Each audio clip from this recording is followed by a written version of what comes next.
Buenos días.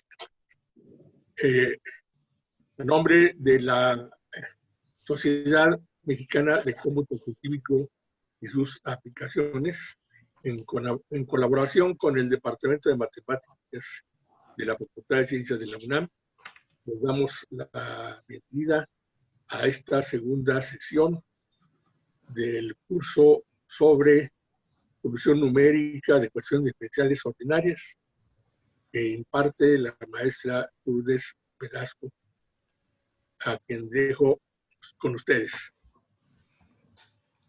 Buenos días. Muchas gracias a todos por estar aquí. Vamos con un poco de retraso con respecto al plan original, pero espero poderles dar realmente un panorama general. Bueno, voy a empezar por hacer hincapié en algunos de los puntos que vimos en la sesión número 1 para que queden, digamos, para que quede clara cuál era la idea de lo que yo pretendía que se viera, ¿no? Y luego vamos a incorporar algunos otros métodos, que son los métodos con historia, y luego haremos un análisis de convergencia, esencialmente. Bueno, en la sesión anterior hablamos de lo que era un problema de condiciones iniciales, en donde lo que yo tengo es una ecuación diferencial de primer orden, perdón, aquí me faltaría una T en general, pero también vale así, y voy a decir por qué. Y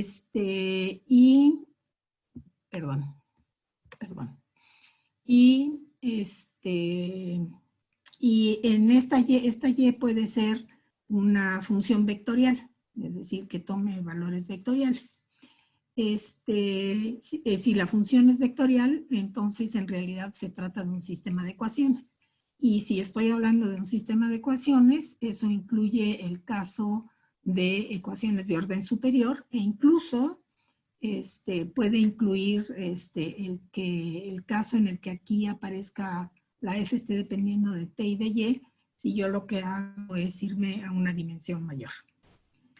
Bueno, hablamos de la existencia y unicidad de las soluciones para este tipo de problemas, y para ello lo único que se requiere es que la función f sea continua alrededor del punto t0 y e0, y además que sea Lipschitz respecto a y alrededor del punto t0 y e0. Ahora, el que esa solución exista no quiere decir que se pueda exhibir tal solución. Es decir, en matemáticas hay muchas veces que nosotros demostramos la existencia de cosas que no podemos mostrar, ¿sí?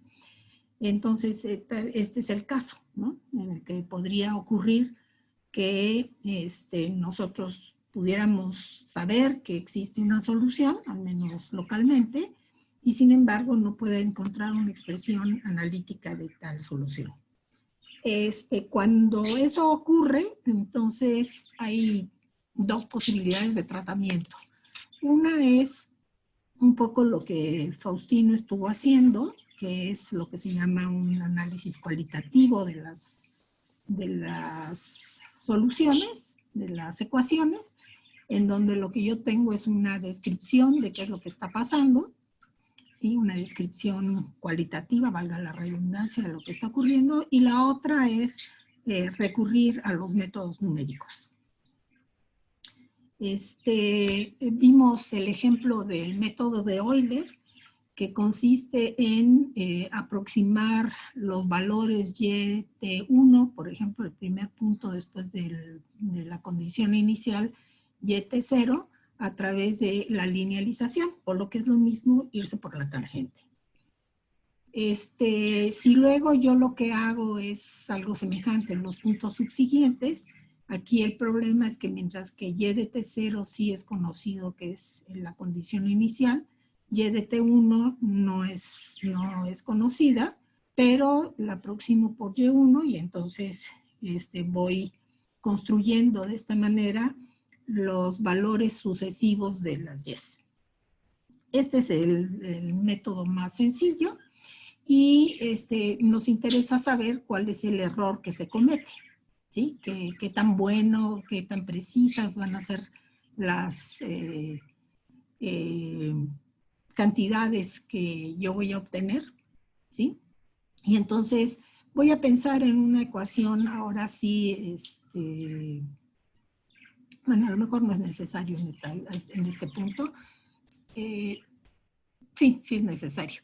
En una ecuación de una sola dimensión, ¿sí? Y entonces para una ecuación en una sola dimensión, es decir, donde Y no es vectorial, voy a definir lo que se llama el error local de truncamiento, que no es otra cosa más que el error cometido cuando se aplica el método una sola vez con paso H a partir del punto TY, es decir, para cada punto TY en el espacio, ¿sí?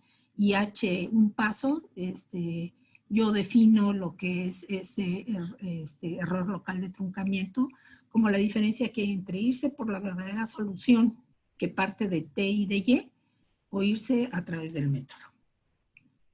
El error local se estima desarrollando la expresión Y T más H como si fuera un polinomio en H y comparándolo y con su residual, un polinomio de primer grado en este caso, y comparándolo con su residual y sustituyendo esto por primer polinomio de Taylor con su residual y restándole lo que es el método.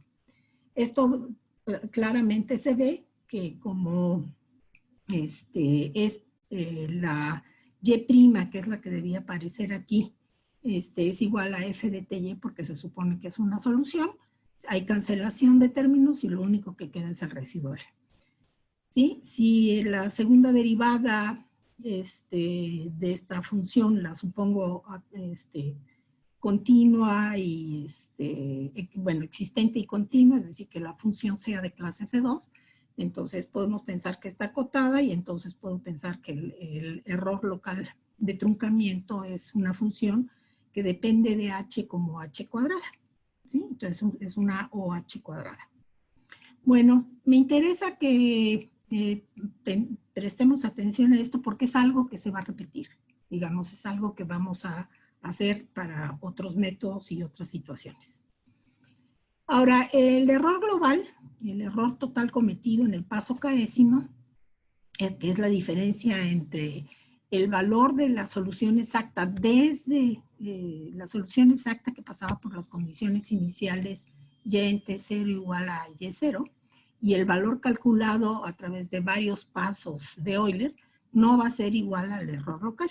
Y lo que vimos es que ese error global cumplía digamos, haciendo ahí un pequeño truco y intercalando cosas, veíamos que el error K más 1/10 era menor o igual que el error local cometido en el último paso, se puede decir, más el error global del paso anterior multiplicado por un cierto factor. Y ese factor, en este caso, es 1 más HL, donde L es la constante de Lipschitz de la función F. Y lo que entonces hicimos fue tratar de encontrar a partir de estas inecuaciones en diferencias, usando las ecuaciones en diferencias correspondientes, encontrar una cota para EK y haciendo cuentitas, ¿sí? Veíamos que esta EK se podía determinar que era menor o igual que H, no importando quién es EK, que H por M, donde M es una cota para la segunda derivada de la función Y, 2L, donde L es el Lipschitz, la constante de Lipschitz, y T0 y TF son el intervalo, el inicio y el final del intervalo donde estamos trabajando. Entonces, pues resulta que entonces EK está acotado por algo donde todo esto lo puedo considerar constante, menos la, digamos, la M, la L, la diferencia, el tamaño del intervalo, y entonces el máximo de EK es OH, y entonces puedo decir que los errores globales tienden a 0 cuando H tiende a 0. Bueno, esto hace que el método de Euler sea un método convergente, ¿sí? Donde la convergencia lo que pide, bueno, luego vamos a ver una definición más fina de convergencia, pero esencialmente lo que quiero es que para cualquier punto T que esté en el intervalo, si ese punto T yo lo puedo describir como T0nt de H, donde la N, ¿cuál va a ser la N que voy a poner aquí? Va a estar dependiendo de quién es T y de quién es H, digamos. Bueno, cuando ocurre que la verdadera solución difiere de, bueno, el límite de las soluciones que yo tenga de esta manera, cuando pongo NT adecuada para que esto sea T, el límite cuando H tiende a 0 de estas calculadas, digamos, que serían las calculadas para T, cuando H está tendiendo a 0, coinciden, ese límite coincide con el verdadero valor de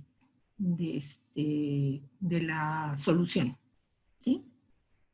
Y para eso, bueno, en el caso de Euler, pues lo que vemos es que esta diferencia sería menor o igual que el máximo de las correspondientes errores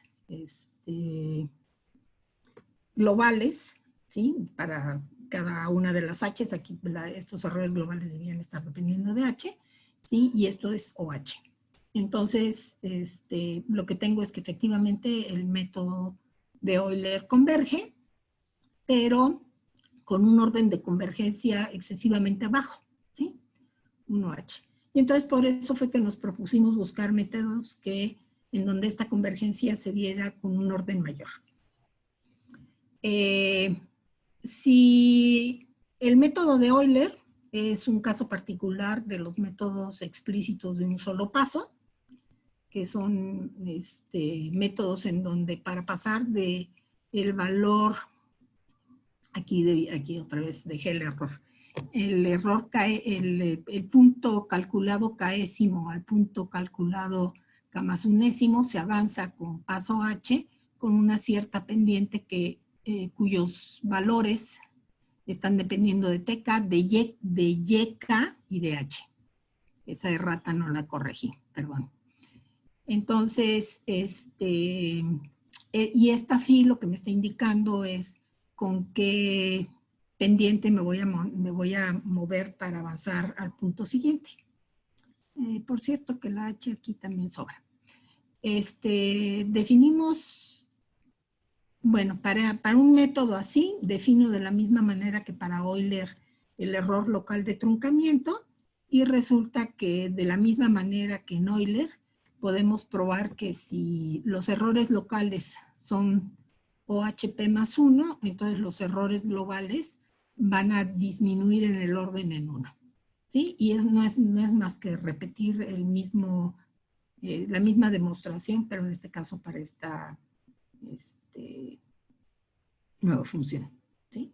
Nueva función de dirección, digamos, ¿no?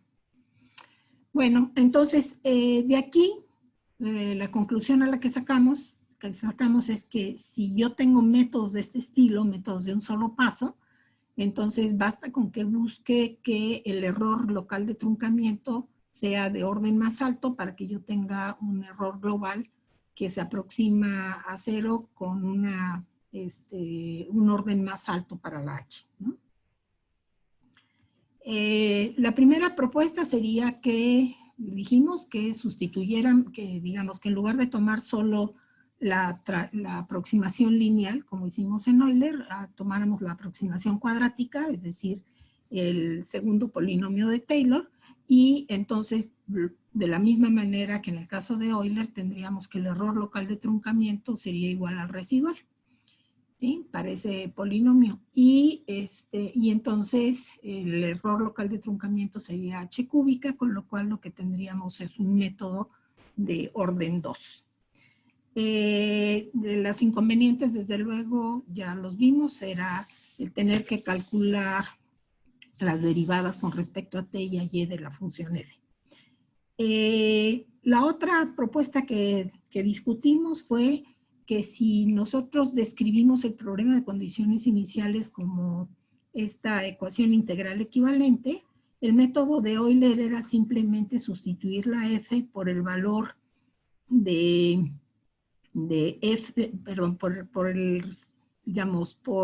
t menos t0, que es h, o t1 menos t0, que es h, multiplicado por el valor de la f en el primer punto, ¿sí?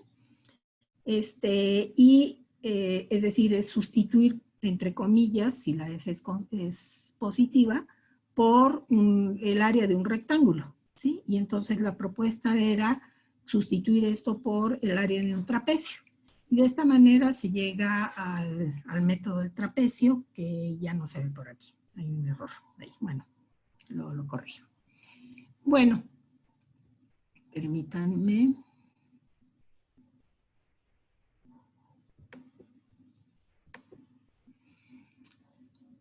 Bueno, de ese método del trapecio, lo que observábamos era que era un método implícito y que por lo tanto para calcular las soluciones íbamos a tener que resolver una ecuación en general no lineal cada vez que daba un paso. Y una manera de resolver, entre comillas, eso es por iteraciones sucesivas, por el método de iteraciones, en donde yo inicio con un valor aproximado que puedo pensar, por ejemplo, como si fuera Euler, ¿sí? Y entonces sustituirlo, este valor aquí, para calcular la primera sucesión. Bueno, si quieren, vemos. Ah, no lo tengo aquí. La primera iteración, perdón, la primera iteración, como aplicando el método del trapecio, en lugar de tener aquí Y1, que es lo que tengo que calcular, teniendo Y0, y luego Y2 lo calcularía poniendo aquí Y1, y aquí Y más 1, poniendo aquí Y1. ¿Sí? Entonces, ¿en qué momento de tener las iteraciones? Y lo que vimos es que había dos estrategias. Una es que hasta convergencia, que no es más que las dos iteraciones sucesivas estén suficientemente cerca como para casi considerar que son iguales, con una tolerancia definida. Y la otra es definir de antemano cuál es el número de pasos que yo voy a dar en estas iteraciones. Esto se llama un método predictor corrector. Bueno, el del trapecio es un método implícito, lo dijimos, y ahora esto sería un método predictor corrector, en donde lo que yo hago es predigo con Euler, por ejemplo aquí, y luego voy corrigiendo, para, según esto, llegar a obtener hasta un cierto punto, digamos, aproximaciones a lo que sería la solución de la ecuación que el método del trapecio me plantea.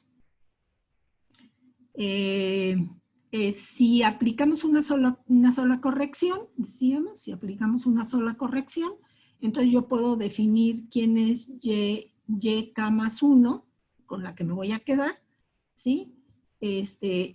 Poniendo en donde iba y k más 1, 0, esto aquí, ponerlo aquí. Y entonces tengo este método, que como ustedes ven es un promedio, es tomar a partir de YK, avanzar hasta YK más 1, a través de un promedio entre dos evaluaciones de la F en puntos que están en una cierta franja, ¿sí?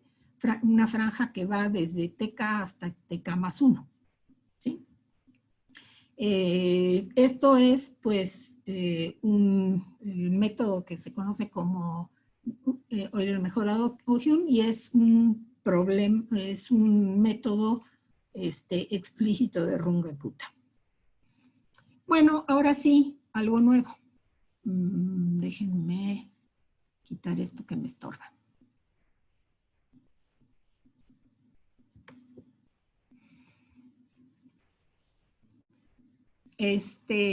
Bueno. El método de Euler también se puede deducir a partir de la siguiente idea. Otra vez, se trata de tomar, yo lo que quiero es conociendo quién es YT, tratar de encontrar quién es Y en T más H, ¿sí?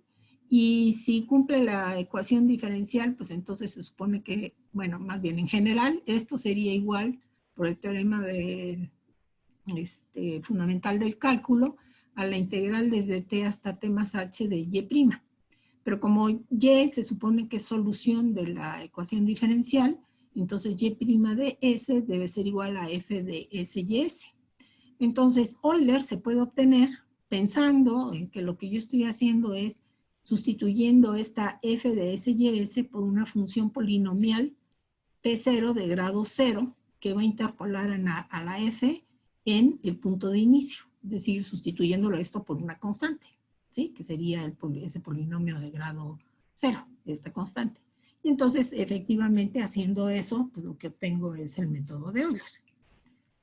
¿Sí? Pero podría haber sustituido por algún otro polinomio interpolante. Por ejemplo, una posibilidad sería hacer que sustituir a la f por un polinomio interpolante, también de grado 0, pero que interpolara en el punto t más h, y de t más h, ¿sí? Y entonces, cuando yo sustituya esto por ese polinomio interpolante, pues lo que voy a tener va a ser el valor de esa constante multiplicado por h.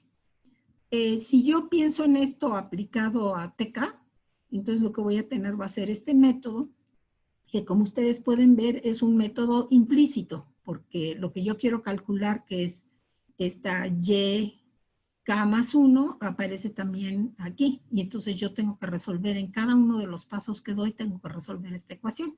Este es un método implícito que se conoce como Euler hacia atrás y que luego lo vamos a ver en otro contexto, ¿sí? Y vamos a ver cómo es el primero de la familia de los métodos BDF. Bueno, ahora vamos a hacer otra propuesta, ¿sí? Que sería que yo sustituyera por un polinomio que interpolara en dos puntos, el punto de inicio del intervalo y el punto final del intervalo. Si yo hago esto, escribo aquí quién sería el polinomio interpolante, esto es lo que se llama una diferencia hacia atrás. Entonces, a la hora de hacer esta integración, pues lo que voy a obtener va a ser algo que resulta ser el método del trapecio. Bueno, hasta aquí no hemos avanzado mayor cosa, ¿no? Bueno, vimos Euler hacia atrás, pero ya lo habíamos contemplado, ¿sí? Pero, ¿qué ocurre si lo que hago es tomar polinomios interpolantes utilizando valores de la f en puntos previos a los que están en mi intervalo? Puntos previos, ¿sí? Entonces sería un polinomio que interpolaría en FK. Bueno, otra vez, voy a integrar desde TK hasta TK más 1. Pero el polinomio que voy a interpolar va a ser un polinomio que es una línea recta, digamos, que une a TK, FK, a TK menos 1, FK menos 1, TK, FK, ¿sí? Y entonces, este polinomio sería esto, ¿sí? Descrito en términos de diferencias hacia atrás de esto que está acá, ¿sí? Y cuando yo hago la integración de esto, entonces, bueno, esto es una constante, todas las FKs y las diferencias hacia atrás son constantes, y aquí lo único que tengo que hacer es integrar con respecto a S, ¿sí? Y total que termino con un método nuevo. ¿Qué tiene de particular este método nuevo? Que para calcular YK más 1, ¿sí? Estoy usando información de lo que ocurre en el punto previo YK, pero también información en el punto de información que yo tengo en el punto K-1. Esta F K-1 es F en TK-1, YK-1. ¿Sí? Bueno, pues este es un nuevo método, ¿sí? Y es el primero que les presento de métodos lineales multipaso. De hecho, no solo es un lineal multipaso, sino es un lineal multipaso que, como está basado en la integración de un interpolante, es un método de Adams. Bueno, bien. A estos métodos con historia se les llama métodos multipaso. Bueno, les propongo que intenten construir un método que utilice la información en YK-1, en K-1, en K y en K+1. ¿Sí? Tomando un polinomio interpolante de grado 2. Bien. Bueno, resumiendo algunas cosas de los métodos sin diferencias, bueno, más bien, vamos a hacer un resumen de métodos sin diferencias. ¿Sí? El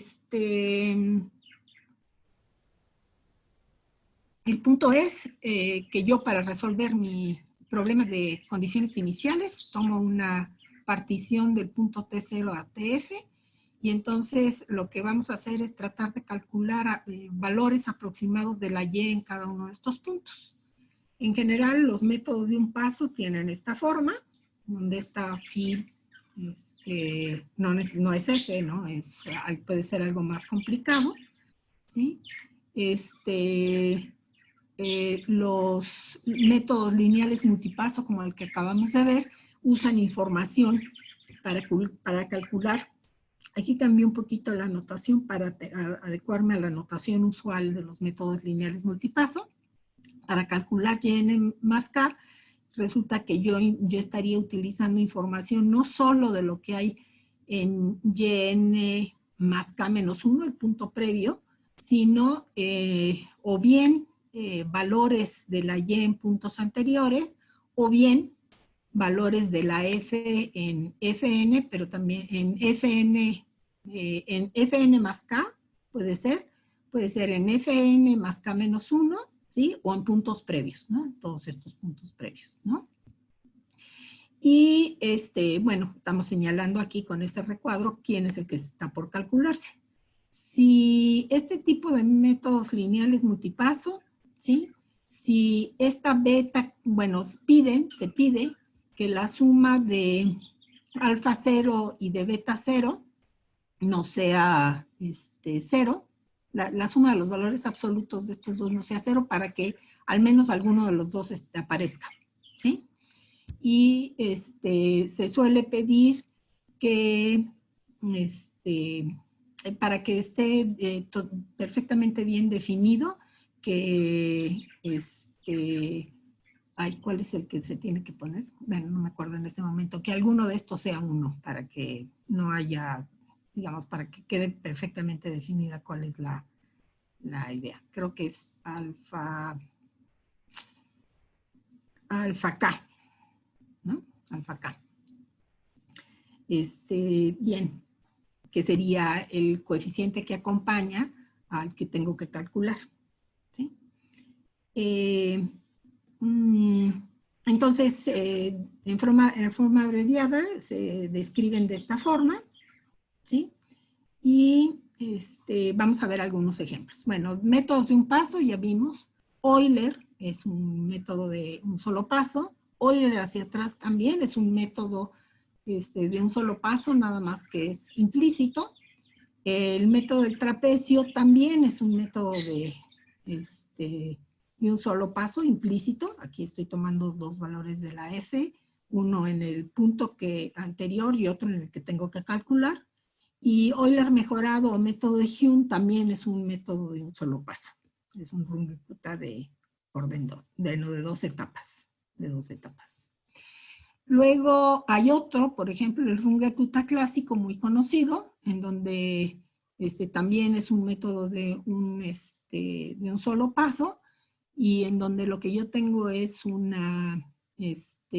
promedio pesado de evaluaciones de la F en puntos que van del punto TK al punto TK más 1, que es TK más H, ¿sí? Todos estos están en ese punto, en esa franja, y bueno, y el asunto es que este método pues resulta ser nada menos y nada más que de cuarto orden, ¿sí?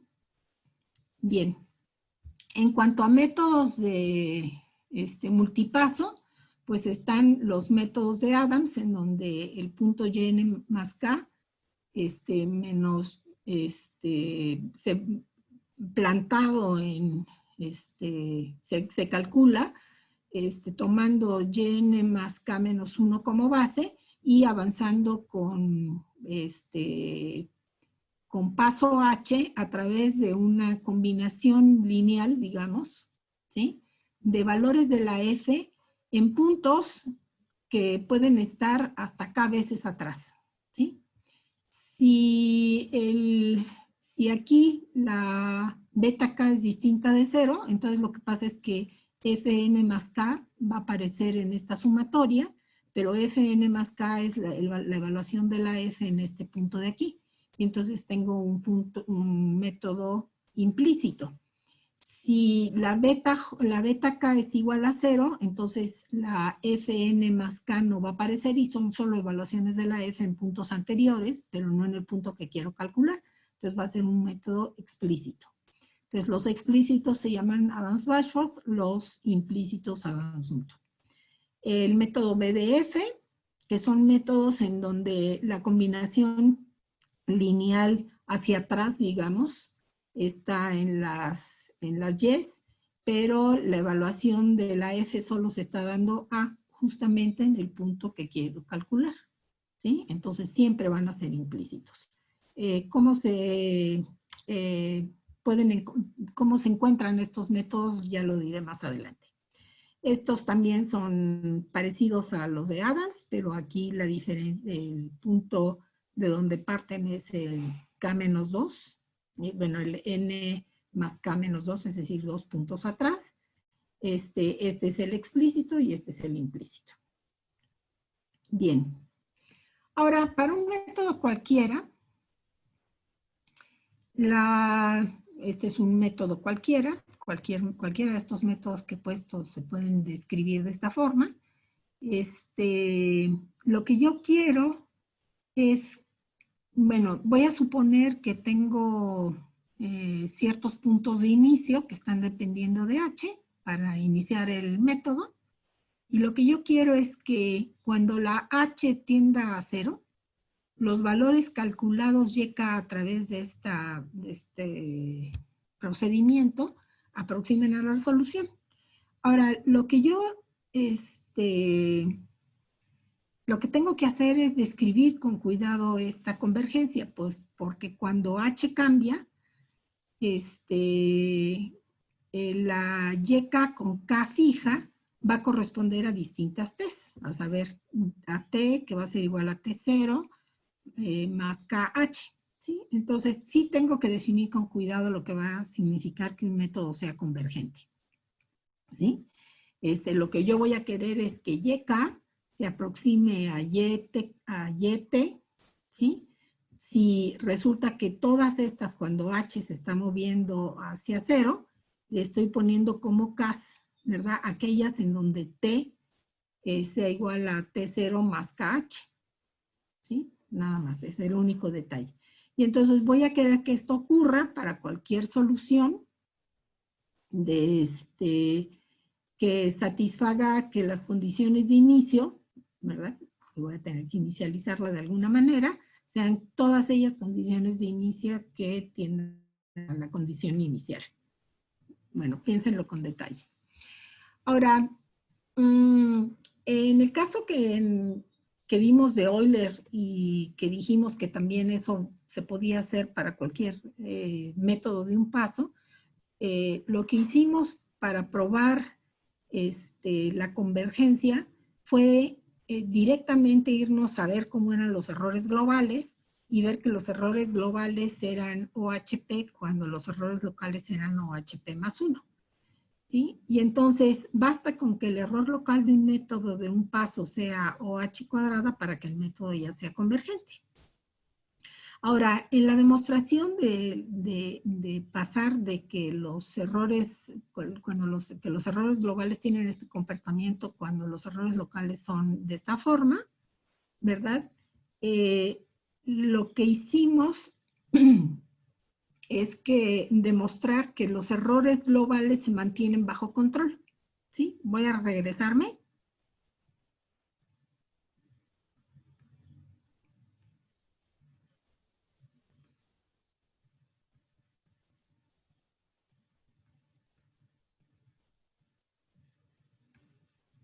Aquí. No, no está aquí. Aquí. No, tampoco está aquí. La chispas no va a estar. ¿No sí va a estar? Ah, sí, aquí. ¿Sí? Lo que nosotros demostramos es que los errores globales, ¿sí?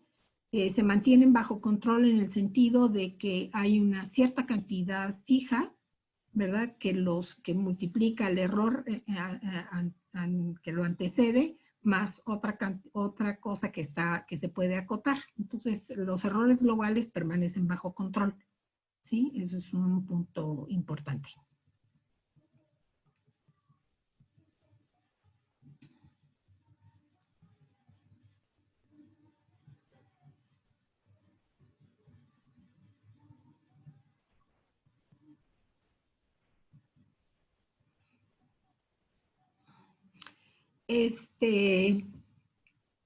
Entonces, observen que entonces la convergencia, lo que vimos para el método de Euler, es que la convergencia del método de Euler y de todos los de un solo paso estaban dependiendo de que el error local fuera algo de este estilo, ¿sí? Y de que los errores globales se mantuvieran bajo control. Entonces, va a ser muy natural que nosotros relacionemos la convergencia de un método en diferencias con dos características de las cuales vamos a hablar ahorita. Una va a ser la consistencia y la otra va a ser la cero estabilidad. Es decir, son dos conceptos que vamos a analizar ahorita. ¿Sí? Bueno, una de las cosas que nosotros queremos es que los métodos representen bien a las ecuaciones diferenciales, ¿sí? Esto se va a cumplir si el método es consistente. Y entonces vamos a ver qué es lo que significa que sea consistente. Dado un método general, ¿sí? Como el que pusimos aquí, método general, un método general,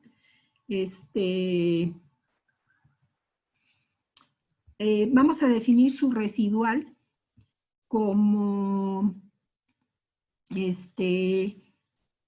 esta cantidad. Vamos a analizarla. ¿Qué es? Es como si yo estuviera aplicando las ecuaciones en diferencias, esta relación en diferencias, digamos, a los verdaderos valores de la solución. A ver, se supone, ¿sí?, que en el método general, ya me pasé. En este método general, las soluciones del método, es decir, las Y's del método, tienen que ser soluciones, ¿verdad?, de esta ecuación en diferencias. Eso quiere decir que esto menos esto debe ser igual a 0 para las soluciones calculadas, ¿sí? Y aquí lo que yo estoy poniendo para residual es no poner aquí las calculadas, sino las verdaderas, ¿sí? Y entonces el residual lo que me estaría diciendo es por cuánto la solución verdadera de la ecuación diferencial no cumple con la ecuación en diferencias, ¿sí? Entonces, voy a definir como que el método va a ser consistente si para cualquier problema de condiciones iniciales del estilo, en donde F sea Lipschitz y continua sobre Y, digamos que se cumplan estas dos cosas en una región omega, el residual, residual es tal que cuando lo divido entre h, ¿sí? El límite cuando h tiende a 0 es 0. Es decir, que el residual tiende más rápidamente a 0 que h. Ajá. Es un poco extraño, ¿verdad? Porque uno podría pensar, bueno, pues bastaría, no sería suficiente con que el residual tendiera a 0. ¿Por qué tiene que tender el residual entre h a 0? ¿Por qué tiene que ser de ese orden su tendencia hacia 0? Bueno, para entender a qué nos referimos, voy a poner, voy a recordar que esto que está acá, ¿verdad? Es una de las partes, digamos, de las cuales está conformado el método. Y voy a describir algo que se va a llamar el polinomio característico, el primer polinomio característico del método, que es algo así como su parte izquierda, ¿sí? Y entonces, que yo diga que Rn más K tiende a 0 cuando H tiende a 0, ¿verdad? Rn más K es esta expresión, ¿sí? Pero cuando H tiende a 0, lo que yo puedo observar es que esta H de aquí tiende a 0 y todas estas H de aquí tienden a 0, ¿sí? Estas de aquí también tienden a 0. Pero como la H que está acá tiende a 0 y esto vamos a considerarlo continuo y por lo tanto acotado, ¿sí? En realidad el límite de esto cuando H tiende a 0 se quedaría en la primera parte, ¿sí? Ah, por cierto, esta H también tiende a 0 y entonces todos estos puntos Tn más JH tienden al punto Tn. Entonces, en realidad, esta expresión a lo que se está acercando es a esto, ¿sí? Como Tn es factor común, pues lo saco afuera y pedir que esto sea, bueno, entonces lo que yo tendría sería y de Tn por esta expresión, pero esta expresión es este polinomio cuando la xi es 1, es decir, es la evaluación del primer polinomio característico en 1. Ahora, esto va a ser 0 para cualquier función y, para cualquier ecuación, etcétera, ¿verdad? Como esto no necesariamente es 0, entonces el que tiene que ser siempre 0 es esto que está aquí.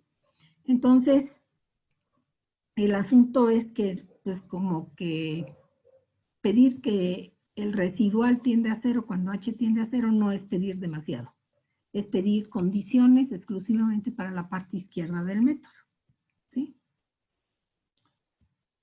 Ay, aquí me salté algo. Bueno, en cambio, si yo pido que esto dividido entre h, me faltó aquí algo, que esto dividido entre h tiende a 0, entonces veamos qué es lo que voy a tener. Voy a tener esto dividido entre h, esta h se va a ir, ¿sí? Cuando yo ponga esto dividido entre h, es esto dividido entre h. Ah, y le puedo restar a cada uno de esos, puedo restar la sumatoria, esta que tengo aquí, porque esto es 0, esto tiende a 0. No, esta de aquí, sí, esta de acá, ¿verdad? Porque esto tiene que ser 0. Esto tiene que ser 0. Pero cuando yo pongo y de Tn más JH menos y de Tn, ¿sí? Está dividido entre h, porque dije que esto lo iba a dividir entre h, y entonces pues, se parece mucho a una derivada, a la derivada de y. ¿Sí? Es más bien, no es la derivada de y, es como si fuera la secante, casi la secante, que va del punto de la y, que va de Tn a Tn más JH. Ah, pero abajo solo tengo h, no tengo JH. Entonces divido entre j, multiplico por j esto que está aquí, ¿sí? Y entonces lo que voy a obtener es lo siguiente, que el límite que yo voy a tener va a ser, y, digamos, cuando la h tiende a 0, aquí las y que yo voy a tener van a ser esas secantes cuando el incremento está tendiendo a 0, ¿sí? Y por lo tanto voy a tener y', ¿sí? Y entonces voy a tener J, alfa J, Y' en Tn. Y por otro lado, esto que está dividido entre H se va, y lo único que voy a tener va a ser F bueno, aquí estaría mal, es Tn, Tn, Tn, Tn, Tn.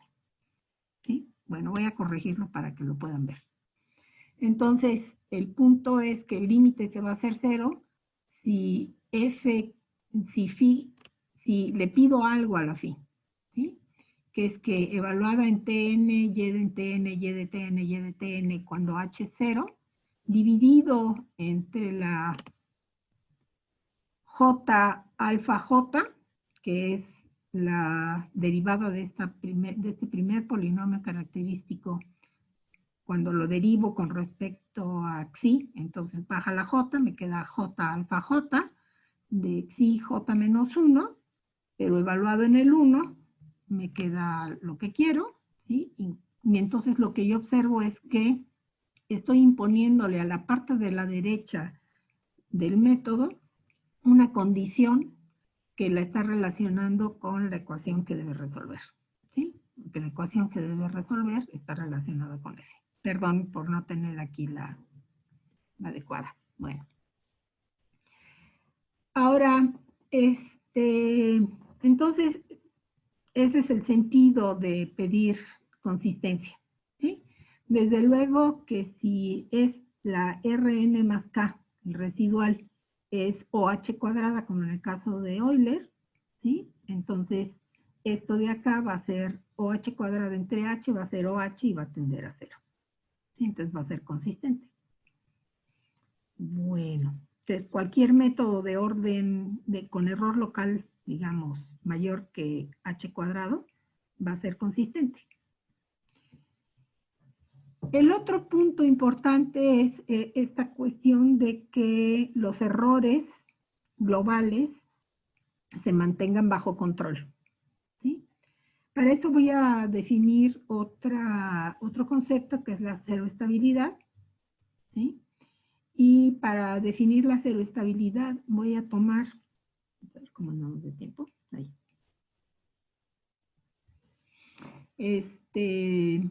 Para definir la ceroestabilidad, lo que voy a hacer es analizar las ecuaciones en diferencias, ¿sí? Las ecuaciones en diferencias para,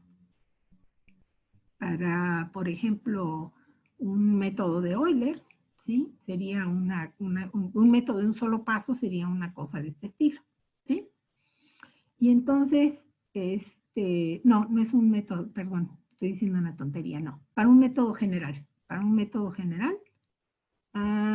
no es cierto, ¿verdad? No, este no es tan general, este en realidad es, porque aquí no están las evaluaciones del alfa. Bueno, luego pongo aquí qué ocurriría con las generales. Pero supongan ustedes que lo que yo tengo que aquí son las ecuaciones en diferencias para un método general. Y entonces, en el proceso de resolución, es muy importante que yo pueda controlar las perturbaciones que se pueden producir en cada uno de los pasos. Entonces, si yo meto 2 perturbaciones en cada uno de los pasos, ¿sí? Incluyendo la condición inicial, voy a obtener unas soluciones para las ecuaciones en diferencias para una de las perturbaciones y otras soluciones para la otra perturbación. Y entonces voy a decir que el método es ceroestable si existe una cantidad H0 y una S, de tal manera que si H está aquí y las diferencias entre las perturbaciones son menores que una cierta epsilon, entonces la diferencia entre las soluciones, ¿sí? No sea menor que esa epsilon, ¿sí? Multiplicada por esta cantidad de C, ¿sí? Entonces, a ver, lo que quiero es, para H suficientemente pequeña, si yo tengo perturbaciones suficientemente cercanas, entonces las soluciones, ¿sí? No pasan de ser un cierto factor multiplicado por una cota de la diferencia entre perturbaciones, ¿sí?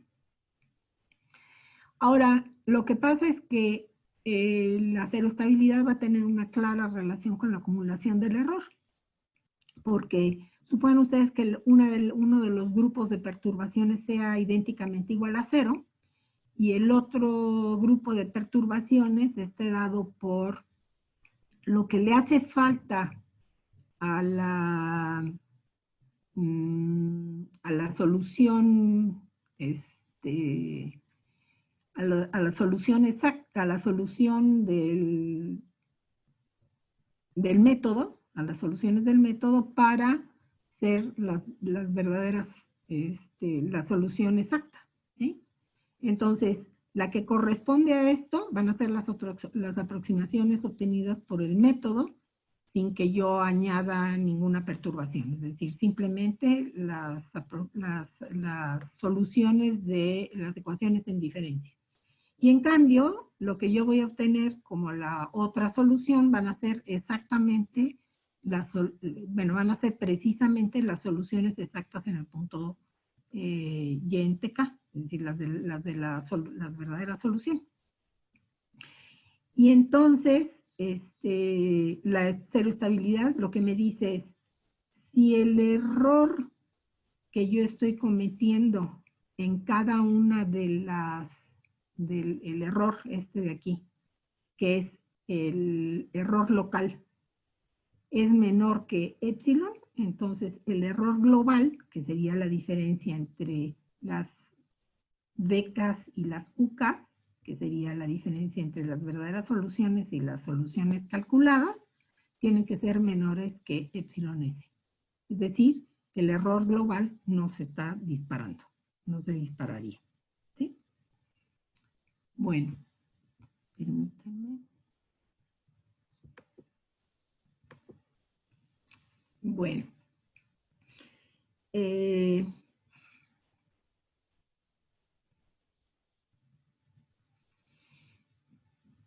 Bueno, ahora,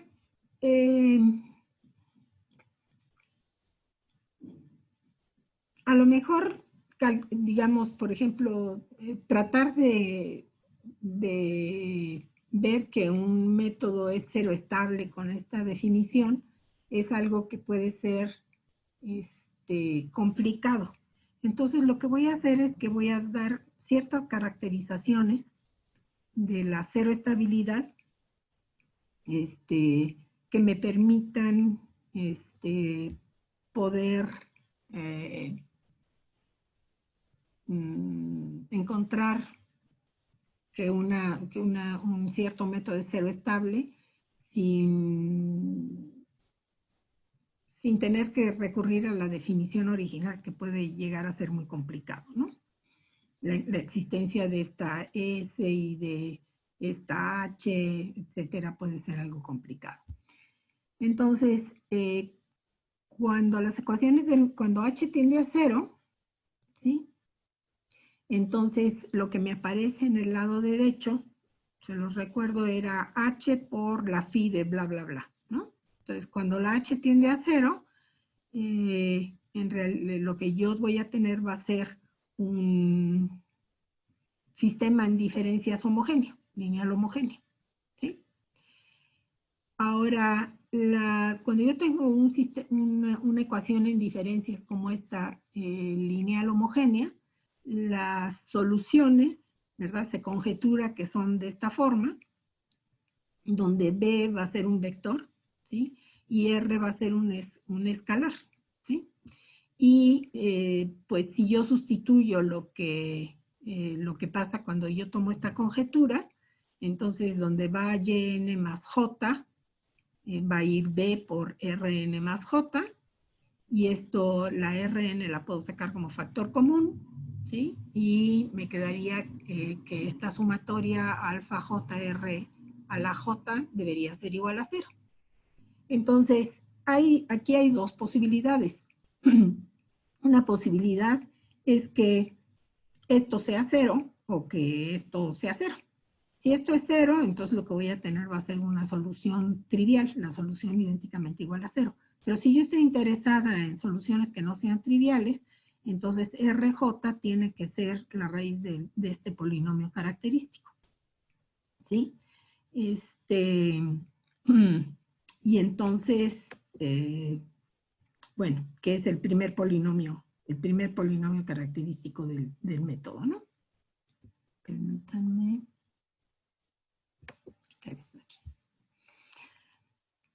Ahora, yo puedo, este polinomio es un polinomio de grado K, y por lo tanto yo puedo esperar tener K soluciones linealmente, bueno, puedo tener varias cosas. Puedo tener, su solución puede ser una combinación lineal de K soluciones. Bueno, a ver, no, lo estoy diciendo mal. La solución de ese sistema en diferencias, ¿verdad? La puedo poner como una combinación lineal de soluciones linealmente independientes.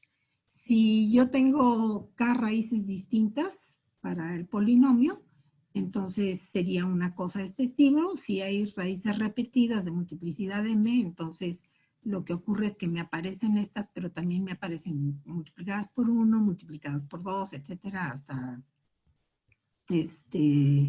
bueno, a ver, no.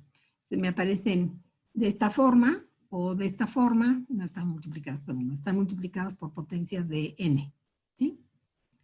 En lugar de estas Rn para la n, me aparecen esto multiplicado por n o por su cuadrado, etcétera, etcétera. Bueno.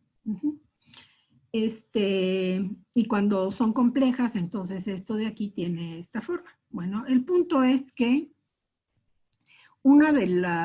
si el método es consistente, y nosotros sabíamos que el primer polinomio característico evaluado en 1 era igual a 0. Entonces una de las raíces de ese primer polinomio es el 1, ¿sí? Y las restantes raíces son espurias. ¿Sí? ¿Espurias en qué sentido?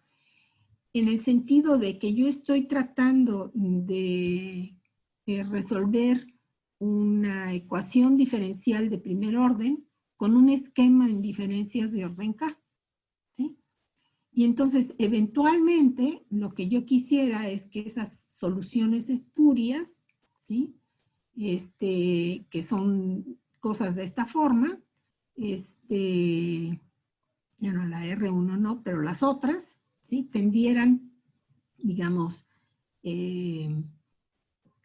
tendieran a 0, ¿sí? Es decir, las soluciones de esta forma, aquí supongan ustedes que está la 1, que es la buena, y todas las demás serían las espurias. Yo lo que quisiera es que no participaran, ¿no? Y entonces, eventualmente digamos que fueran cosas que fueran haciéndose pequeñas, porque si fueran mayores que 1, pues entonces lo que ocurría es que esas espurias empezarían a tomar peso y entonces a alejarse de la verdadera solución. ¿Sí?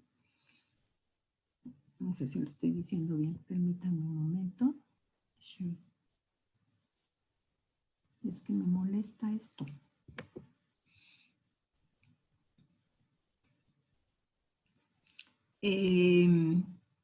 Entonces, esta es otra manera de decirlo. Como el método se dice ser estable, si esto pasa, es necesario que las soluciones espurias se puedan mantener bajo control, porque si no, una perturbación pequeña en las condiciones iniciales que involucrara alguna de esas soluciones espurias, ¿verdad? Haría que, que la parte correspondiente a las espurias, digamos, si esto participara y la R2 tuviera norma mayor que 1, entonces esta parte de acá empezaría a crecer y se alejaría mucho, si la B2 fuera una perturbación, por ejemplo, ¿no? Empezaría a crecer y se alejaría mucho de la verdadera solución. ¿Sí?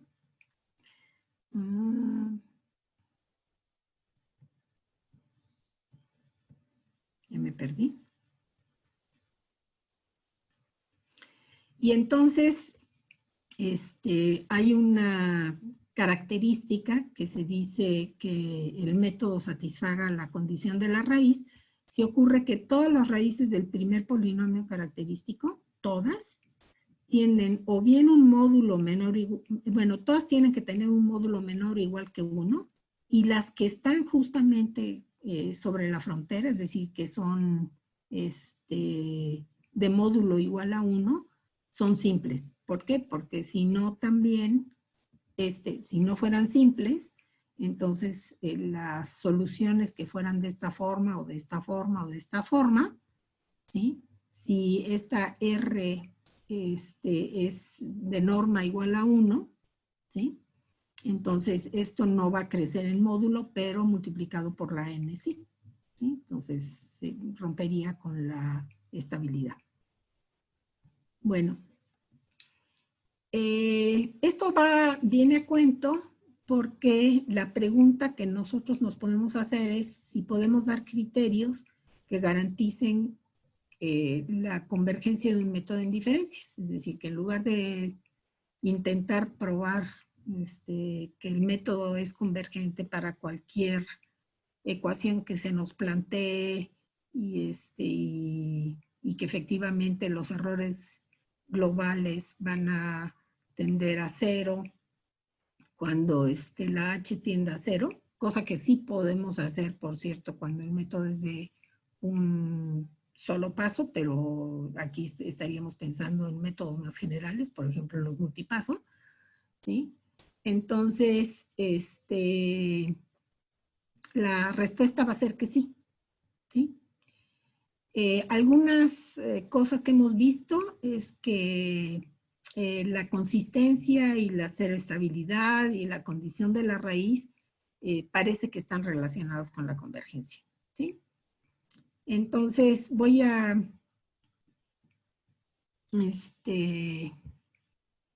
tratar de concretar cómo están estas relaciones, ¿no? Entonces, una de ellas, una de las relaciones me va a decir, uno de los resultados me va a decir, si yo tengo un método general de este tipo, en donde cuando phi está evaluada para la función f0, entonces esta phi 0 es 0, y la phi de f es Lipschitz respecto a las y's, estas y's de aquí. Entonces, si yo tengo que el método es consistente, ¿sí? Entonces, ¿qué es que sea consistente? Que aquel residual que yo tenía dividido entre h tendiera a 0, ¿verdad? Y entonces, una de las cosas que ya demostré es que el que eso ocurriera hacía que el primer polinomio característico evaluado en 1 me daba 0. Para eso solo bastaba que el residual tendiera a 0, cuando h tendía a 0. Y la otra es esta cosa que no sé, esta relación, en donde la phi evaluada en estos puntos, dividida entre la derivada del primer polinomio característico cuando se evalúa en 1, eso es igual a la f, ¿sí? Entonces, bueno, eso ya lo demostramos. Esa es una de las relaciones que ya hemos demostrado. La otra también es válida, ¿sí? Entonces, no lo voy a demostrar, pero es si se cumplen bajo las condiciones A y B, las condiciones A y B son estas para la función phi, ¿sí? Si se cumplen 1 y 2, que son estas dos condiciones, entonces el método es consistente. Bueno, esa es una demostración que es una trivialidad. Ahora, un caso particular en donde este criterio muestra su relevancia es cuando el método es lineal, ¿sí? Porque entonces, ¿quién es phi? Phi es esto que está acá, ¿sí? Es esta expresión, esta combinación lineal de evaluaciones de la f. Cuando yo lo evalúo en YTN, YTN, YTN 0, en realidad lo que estoy haciendo es que estoy tomando esta de acá, ¿sí? Es como si f estuviera siendo evaluada en... esta f de n más j es f en tn más jh, ¿sí? Entonces, cuando la h tiende a 0, todo me va a quedar f evaluada en tn. Entonces va a ser fn. Entonces, esto es igual a esto, ¿sí? Y ¿qué es lo que yo estoy pidiendo? Lo que yo estoy pidiendo es que la derivada, a ver, vamos a ver aquí, que el primer polinomio característico evaluado en 1 sea 0, es decir, que el 1 sea una raíz del primer polinomio característico. Y luego que esto que está acá, dividido entre la derivada del primer polinomio característico evaluado en 1 sea igual a f. Veamos en qué se traduce esto. ¿Sí? Bueno, esta es la phi. ¿Sí? Y esta phi es igual a esto. Esta fn va para afuera. Pero se supone que esto debe ser igual a... esta phi va para afuera. Pero observen ustedes que esta expresión es, si yo tuviera un polinomio aquí, de coeficientes beta j, este polinomio, que estoy escribiendo aquí, sigma de xi, que fuera de este estilo, entonces esto es igual a, ¿qué? A ese polinomio, segundo polinomio característico, evaluado en 1, ¿sí? Y lo que tengo entonces es que el segundo punto, este punto 2, se transforma simplemente en que fn del segundo polinomio característico evaluado en 1 y la derivada del primer polinomio característico evaluado en 1 sea igual a fn. Quito las fn's y entonces lo que yo tengo es que estos dos tienen que ser iguales. ¿Sí? Entonces, bueno, observen ustedes entonces que esto eran las condiciones de cero estabilidad. ¿De qué? No.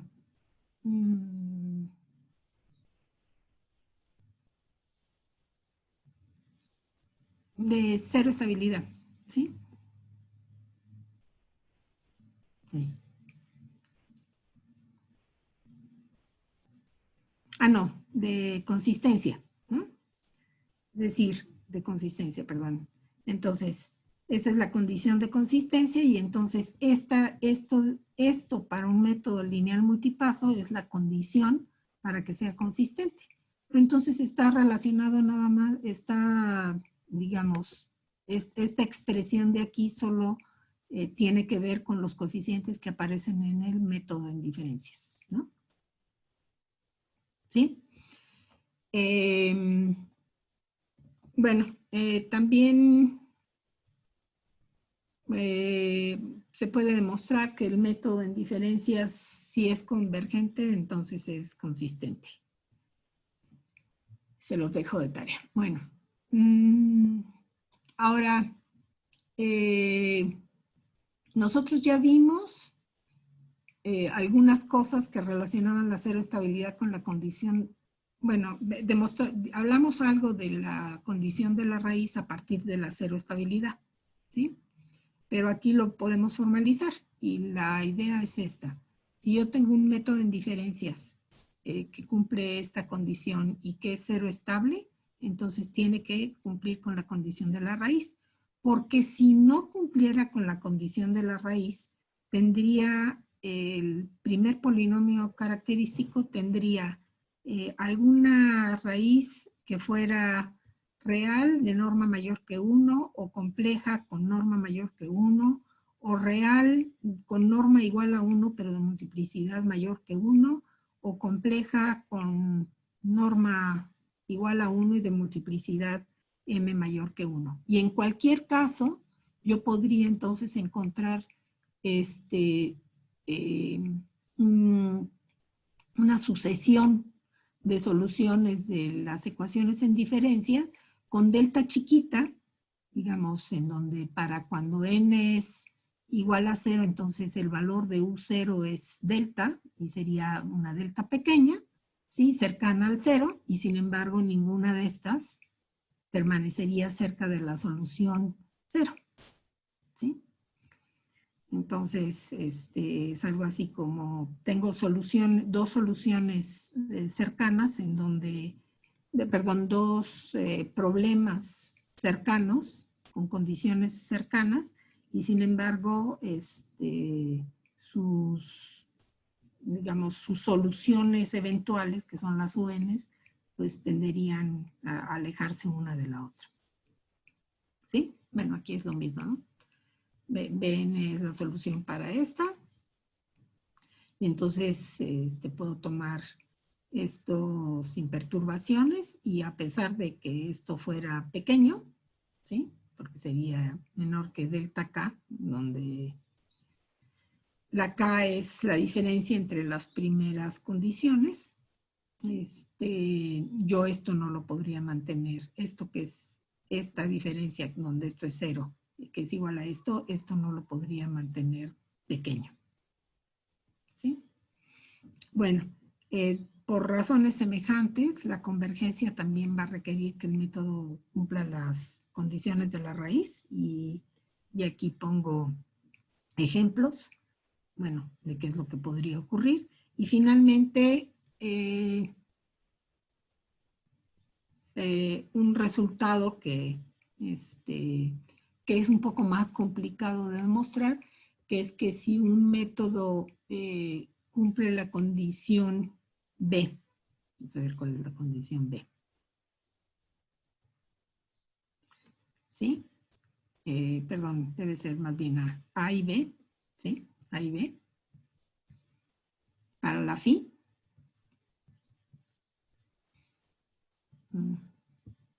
A y B, ¿sí?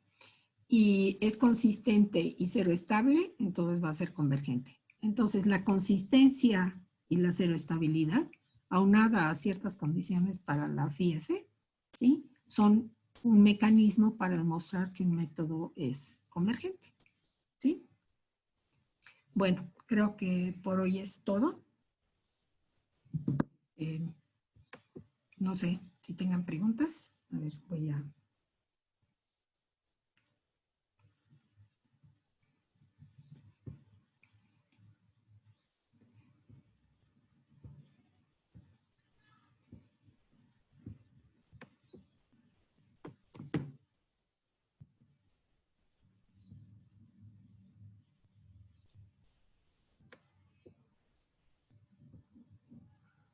¿Alguna pregunta?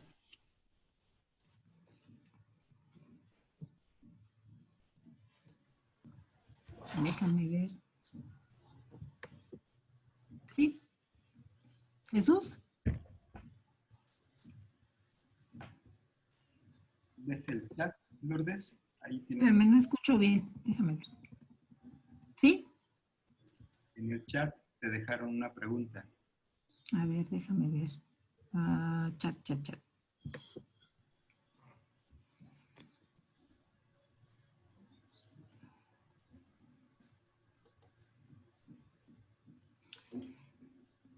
RK4 o métodos multipaso. Bueno, los métodos multipaso tienen un problema, y es la inicialización, porque como se requiere de historia, y cuando tú inicias con una condición inicial, no tienes historia para hacer, irte para atrás. Entonces, ese es uno de los problemas de los métodos multipaso. Entonces, realmente son preferibles, yo diría, los métodos de un solo paso. Normalmente no se usa un RK4 nada más, sino se usa, como ya veremos, se usan combinaciones de Runge-Kuttas para poder hacer control del, una estimación del error, y entonces poder adaptar el paso a eso. Otro de los problemas de los métodos multipaso es su dificultad para cambiar de paso. Sí, porque en un método multipaso tú estás con una cierta, digamos, tú pasas de de K a K más 1, de K más 1 a K más 2, etcétera, con un paso. En el momento en que decides que tienes que cambiar de paso, entonces los pasos anteriores también los tienes que adaptarlos a ese cambio de paso, ¿sí? Digamos, si tú estabas trabajando con H y decides de pronto que quieres trabajar con H sobre 2 porque tu estimación del error lo requiere, entonces lo que ocurre es que tienes que, algo así como que tener cálculos de cuáles eran los pasos previos con esa H sobre 2. Hay formas de hacerlo, pero sí se vuelve algo más complicado, ¿sí? Entonces, esa es una. Yo creo que por eso es que en general se usan más los Runge-Kutta que los métodos multipaso. En los métodos multipaso, los de Adams, que son los más, los que tienen más virtudes, ¿sí? Como mañana veremos, este tipo de cosas se pueden resolver. Y una de sus virtudes es que puedo cambiar de método. Es decir, que si de pronto yo lo que quiero es un método que considere más pasos, porque con eso voy a tener un mayor orden, lo puedo hacer. En un método multipaso lo puedo hacer, en un método de Adams. ¿Sí? Si yo estoy con K pasos para atrás y de pronto decido que quiero un orden mayor y entonces voy a tomar K más un pasos para atrás, el hecho de que los Adams provengan de una interpolación, si nosotros teóricamente, digamos, ponemos las interpolaciones con diferencias hacia atrás, las diferencias hacia atrás cuando añades un punto, pues se puede pasar de una a la otra. Entonces también se pueden pasar de un Adams con K pasos para atrás a un Adams con K más un pasos para atrás. Y entonces esta flexibilidad de cambio de método, eso sí, eso lo tienen los multipaso y no lo tienen los RK.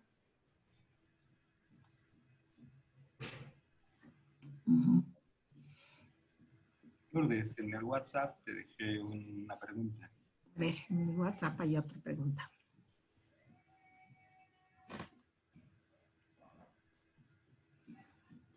Ay, sí, les tengo que dar, ¿verdad? Bueno, a ver, yo todo lo que, bueno, muchas de las cosas que he trabajado es en un libro, pero es un libro es Lambert, de solución numérica de problemas con condiciones iniciales.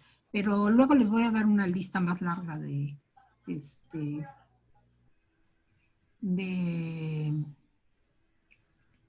bibliografía, ¿sí?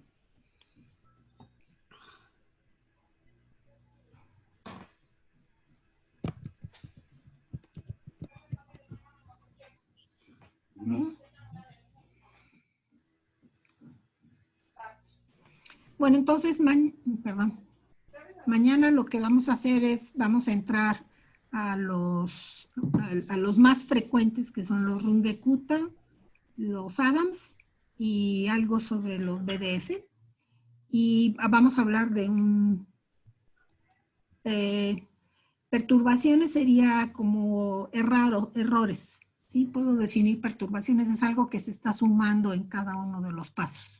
¿Sí? Estas deltas K que yo estoy usando es como si tuvieras, digamos, no estuvieras calculando la verdadera solución de la ecuación en diferencia, sino que tuviera pues como un errorcito, en ese sentido, perturbación, ¿no? Y entonces, el punto es que cuando yo tenga dos perturbaciones, digamos, tengo una perturbación, el hecho de que tenga una perturbación en cada caso, no, la cero estabilidad lo que busca es que no, no explote, ¿no? No sé cuál es la teoría perturbacional.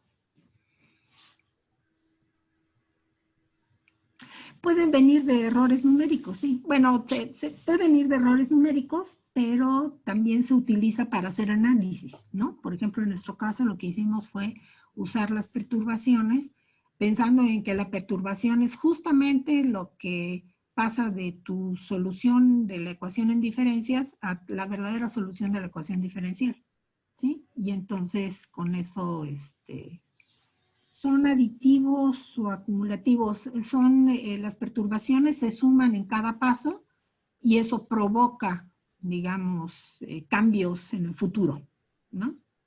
Cualquier perturbación, y de eso se trata, de ver si yo lo que hago es, sumo un pequeño error o tengo algo adicional, un error en uno de los pasos, ¿qué es lo que va a pasar en el futuro? ¿Sí?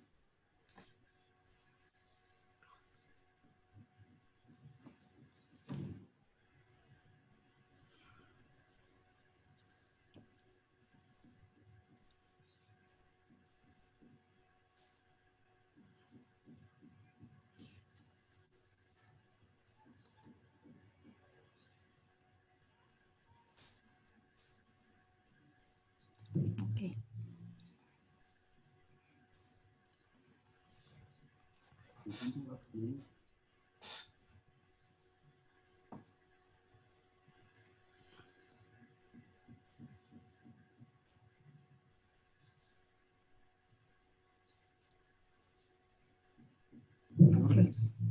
¿Mande? Ya son todas. ¿Ya son todas? Bueno. Okay. Bueno, les damos las gracias a la maestra Lourdes y nos vemos el jueves próximo.